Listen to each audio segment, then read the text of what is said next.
I like coming to this tree because it kind of reminds me of humans on this particular planet.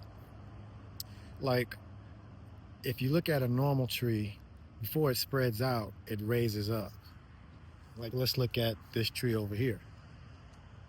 You can see that it begins to raise up and then it spreads out.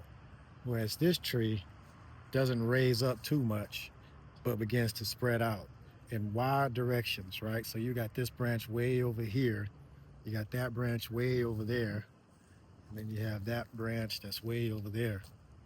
So imagine this branch thinking that it's separate from that branch or that branch. And they are far away, or even this branch, but they're all connected to the same tree. It's kind of like how humanity is. And you're not going to be able to rewind this tree to make it go higher before it separates. So think about higher consciousness. Like, it would be different if you had a larger trunk or a larger history of it being together before it separated, like this tree here. You can't make this tree be that tree. So this is, baked into what this planet is, this particular way it evolved. So you can't go back and say, make this tree branch up higher before it spreads out. It's not going to do that. So now this tree is going to have to realize its connection. This branch is going to have to realize its connection to the tree, even though it's going to look and feel very separate. And when you look at a tree, you can look at inside of your palm, you can see the same kind of structure, the same pattern that's never created. But the underlying pattern is what creates the patterns that never get recreated. It's like frozen lightning, right? So you're looking at a tree, just think of a frozen lightning strike. Just a frozen wave of nature.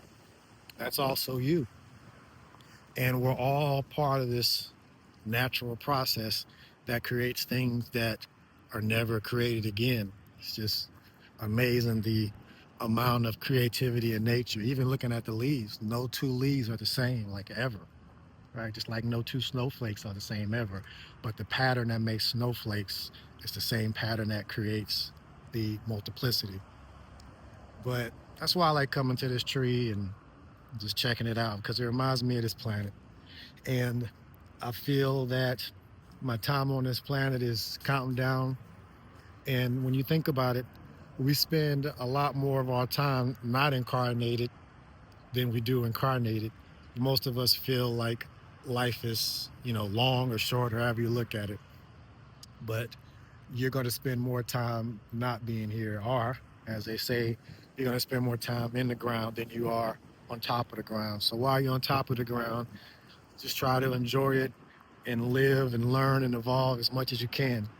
And that's what I'm trying to do while I'm still here, because I know when I'm not here, these words are going to live a lot longer than I am. So I try to leave things that are going to be beneficial and helpful and valuable and things that last, and not focus on the things that don't last.